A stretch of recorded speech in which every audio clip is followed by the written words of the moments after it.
নমস্কাৰ প্ৰিয় দৰ্শক, পুনৰ এবাৰ আপোনালোক সকলোকে আমাৰ এই চেনেলটোৰ খুবেই এটা গুৰুত্বপূৰ্ণ ভিডিঅ'ৰ মাজলৈ আন্তৰিক স্বাগতম জনাইছোঁ।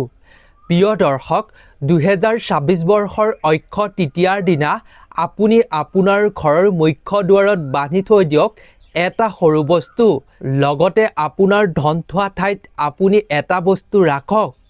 কেৱল ইমানেই নহয় প্ৰিয় দৰ্শক, আজিৰ এই ভিডিঅ'টোত আমি বহুকেইটা আপোনালোকৰ লগত অক্ষয় তৃতীয়াৰ দিনা কৰিব লগা বিশেষ গুপ্ত প্ৰতিকাৰ শ্বেয়াৰ কৰিব খুজিছোঁ। যদি আপুনি অক্ষয় তৃতীয়াৰ দিনা এই প্ৰতিকাৰসমূহ কৰিব পাৰে, তেতিয়াহ'লে আগন্তুক নতুন বছৰটোত আপুনি ধন টকা পইচাৰ সমস্যাৰ সন্মুখীন কোনোদিন কেতিয়াও হ'বলগীয়া নহয়। কোনোদিন শাস্ত্ৰৰ অনুযায়ী এই প্ৰতিকাৰ কৰিলে আপোনাৰ ঘৰত অন্ন বস্ত্ৰ ধন টকাৰ অভাৱ অনাটন নহয় বুলি বিশ্বাস কৰা হৈছে। গতিকে অক্ষয় তৃতীয়াৰ দিনা আপুনি অৱশ্যে এই উপায়সমূহ কৰিবলৈ চেষ্টা কৰিব। প্ৰিয় দৰ্শক, অক্ষয় তৃতীয়া তিথি বহাগ মাহৰ শুক্ল পক্ষৰ তৃতীয়া তিথিত পালন কৰি অহা হৈছে প্ৰতি বছৰে। প্ৰিয় দৰ্শক, অক্ষয় তৃতীয়াৰ দিনা কৰা কাৰ্য অতি ফলদায়ক বুলি শাস্ত্ৰত গণ্য কৰা হৈছে। এই দিনা এই প্ৰতিকাৰ কৰিলে আপোনাৰ ভাগ্যৰ দুৱাৰ মুকলি হৈ পৰিব। এই অক্ষয় তৃতীয়াৰ দিনা যিকোনো মাংগলিক কাৰ্য কৰাৰ বাবে অতি শুভ দিন বুলি শাস্ত্ৰত গণ্য কৰা হৈছে। প্ৰিয় দৰ্শক, এই অক্ষয় তৃতীয়াৰ দিনা কৰা এই উপায়সমূহে মাতা লক্ষ্মীক খুবেই সুখী কৰি তোলে, যাৰ ফলত সেই ব্যক্তিৰ ওপৰত মাতা লক্ষ্মীয়ে নিজেই দুহাতেৰে কৃপা বৰষে। সংস্কৃতৰ মতে অক্ষয় শব্দৰ অৰ্থ হৈছে যিটোৰ কোনো ক্ষয় নাই, অৰ্থাৎ কেতিয়াও শেষ নহয়। গতিকে অক্ষয় তৃতীয়াৰ দিনা কৰা কাৰ্য অৰ্থাৎ কৰ্ম সদায় অক্ষয় হৈয়ে থাকে বুলি বিশ্বাস কৰা হয়। লগতে আপোনাৰ জীৱনলৈ সুখ শান্তিৰ আগমন ঘটে। লগতে জীৱনৰ পৰা সমস্ত পাপ নাশ কৰে বুলিও বিশ্বাস কৰা হৈছে। প্ৰিয় দৰ্শক, এই অক্ষয় তৃতীয়াৰ দিনটোত বহুতো পৌৰাণিক কাহিনী আছে যি এই দিনটোত হৈছিল। প্ৰিয় দৰ্শক, পৌৰাণিক যুগৰে পৰা অক্ষয় তৃতীয়াৰ দিনটোত বিশেষ কেইটামান গুৰুত্বপূৰ্ণ ঘটনা সংঘটিত হৈছিল। বহাগ মাহৰ শুক্ল পক্ষৰ তৃতীয়া তিথিৰ দিনা ভগৱান বিষ্ণুৱে পৰশুৰামৰ ৰূপত অৱতাৰ লৈ জন্ম হৈছিল পৰশুৰাম। লগতে প্ৰিয় দৰ্শক, এই অক্ষয় তৃতীয়াৰ এই পবিত্ৰ দিনটোত ৰজা ভগীৰথে গংগা দেৱীক পৃথিৱীলৈ আনিছিল বুলি কোৱা হৈছে শাস্ত্ৰত।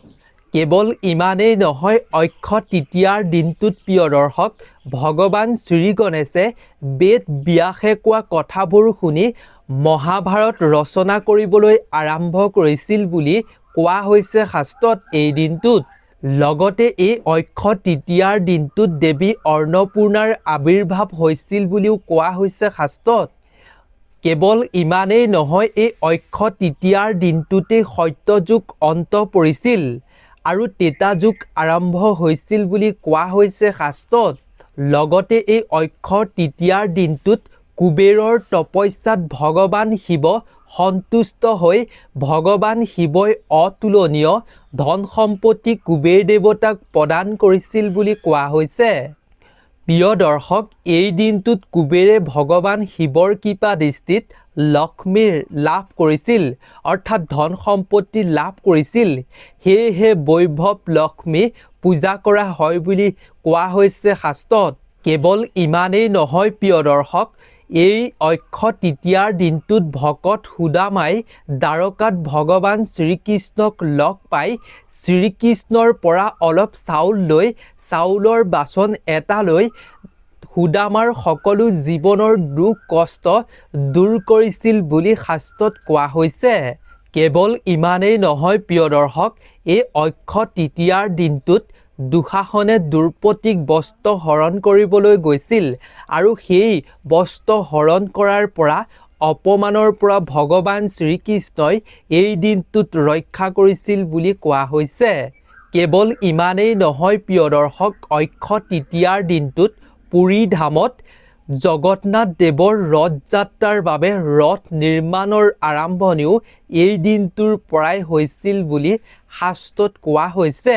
লগতে এই অক্ষয় তৃতীয়াৰ দিনটোৰ পৰা ভগৱান শ্ৰীকৃষ্ণৰ চন্দন যাত্ৰাও আৰম্ভ হৈছিল বুলি কোৱা হৈছে। গতিকে প্ৰিয় দৰ্শক, পৌৰাণিক যুগৰ পৰাই অক্ষয় তৃতীয়াৰ দিনটোত এইসমূহ ঘটনা সংঘটিত হৈছিল বুলি বিশ্বাস কৰা হৈছে শাস্ত্ৰত। গতিকে এনে এটা পবিত্ৰ দিনত আপুনি কৰা কাৰ্যই আপোনাক বহু গুণেই সুফল প্ৰদান কৰিব। প্ৰিয় দৰ্শক, ভিডিঅ'টোৰ মাজলৈ আগবঢ়াৰ পূৰ্বে আপুনি কমেণ্টত অৱশ্যেই ধন সম্পত্তিৰ দেৱী মাতা লক্ষ্মীৰ নাম অৱশ্যেই লিখিব, যাতে মাতা লক্ষ্মীৰ কৃপাতে আপোনাৰ ঘৰখন উন্নতিৰ দিশত আগবাঢ়ি যাব পাৰে এই অক্ষয় তৃতীয়াৰ দিনটোৰ পৰাই। গতিকে ভক্তি সহকাৰে জয় মা লক্ষ্মী বুলি লিখি এটা অৱশ্যেই লাইক কৰিব ভিডিঅ'টোত। তেন্তে আহক আমি ভিডিঅ'টোৰ মূল বিষয়বস্তুলৈ আগবাঢ়োঁ। প্ৰিয় দৰ্শক, অক্ষয় তৃতীয়াৰ দিনা আপুনি আপোনাৰ ঘৰলৈ ঘিউ কিনি আনিব পাৰে। যদি এইদিনাখন ঘিউ ঘৰলৈ আনিব পাৰে তেতিয়াহ'লে ভাল শক্তি লাভ কৰিব পাৰি বুলি বিশ্বাস কৰা হয়। লগতে ঘিউ কিনি আনিলে লক্ষ্মী দেৱীয়ে আপোনাৰ ঘৰত বসতি লয় বুলি বিশ্বাস কৰা হয়। গতিকে আপুনি ঘিউ কিনি আনি সেই ঘিউৰে আপুনি অক্ষয় তৃতীয়াৰ দিনা মাতাৰ শ্ৰীচৰণত ঘিউ চাকি বন্তি অৱশ্যেই জ্বলাব। তেতিয়া গোটেই বছৰটোৰ বাবে আপোনাৰ মংগল হ'ব বুলি বিশ্বাস কৰা হৈছে শাস্ত্ৰৰ অনুযায়ী। প্ৰিয় দৰ্শক, লগতে অক্ষয় তৃতীয়াৰ দিনা বিবাহিত মহিলাসকলে বেলেগ বিবাহিত মহিলাক নতুনকৈ সেন্দুৰ কিনি আনি 5 গৰাকী বিবাহিত মহিলাক সেন্দুৰ দান কৰাটো অতি ফলদায়ক বুলি বিশ্বাস কৰা হৈছে শাস্ত্ৰত। লগতে অক্ষয় তৃতীয়াৰ দিনা আপুনি আপোনাৰ ঘৰলৈ 10 টকা বা 20 টকাৰ আপুনি গোটা ধনিয়া কিনি আনিব লাগে আৰু সেই গোটা ধনিয়া কিনি আনি আপুনি মাতা লক্ষ্মীৰ চৰণত ৰাখিব লাগে, সন্মুখত ৰাখি পূজা কৰিব লাগে আৰু পিছদিনা সেই গোটা ধনিয়াখিনি আপুনি দুভাগ কৰি ল'ব লাগে আৰু এটা অংশত আপুনি ৰঙা কাপোৰে মেৰিয়াই এভাগ আপুনি আপোনাৰ ঘৰৰ পইচা থোৱা ঠাইত, ধন ৰখা ঠাইত আপুনি ৰাখিব লাগে আৰু বাকী ভাগ ধনিয়াৰ টোপোলা আপুনি ঘৰৰ এটা পৰিষ্কাৰ ঠাইত আপুনি এটা গাঁত খানি পুতি থৈ দিব লাগে। তেনে কৰিলে আপোনাৰ ঘৰৰ পৰা সকলো নেতিবাচক শক্তি দূৰ হ'ব, মাতা লক্ষ্মীৰ আগমন হ'ব বুলি বিশ্বাস কৰা হৈছে শাস্ত্ৰত। এই প্ৰতিকাৰ অৱশ্যেই আপুনি অক্ষয় তৃতীয়াৰ দিনা অৱলম্বন কৰিব। লগতে প্ৰিয় দৰ্শক, অক্ষয় তৃতীয়া এই পবিত্ৰ শুভ দিনটোত আপোনাৰ ঘৰত আপুনি অৱশ্যেই নিমখ আৰু বগা ভিনেগাৰ দি আপোনাৰ ঘৰখন চাফ চিকুণ কৰিব আৰু সন্ধিয়াৰ সময়ত কৰ্পূৰ দি আপুনি ধূনা দিবলৈ অৱশ্যেই চেষ্টা কৰিব। ইয়াৰ দ্বাৰা মাতা লক্ষ্মী প্ৰসন্ন হয় বুলি বিশ্বাস কৰা হৈছে শাস্ত্ৰত। লগতে আপুনি এইখিনি কাৰ্য কৰাৰ পাছত সন্ধিয়াৰ সময়ত মাতাৰ শ্ৰীচৰণত আপুনি মাতাক ধ্যান কৰি ঘিউ চাকি বন্তি এগছি অৱশ্যেই জ্বলাব লাগে অক্ষয় তৃতীয়াৰ দিনা সন্ধিয়াৰ সময়ত।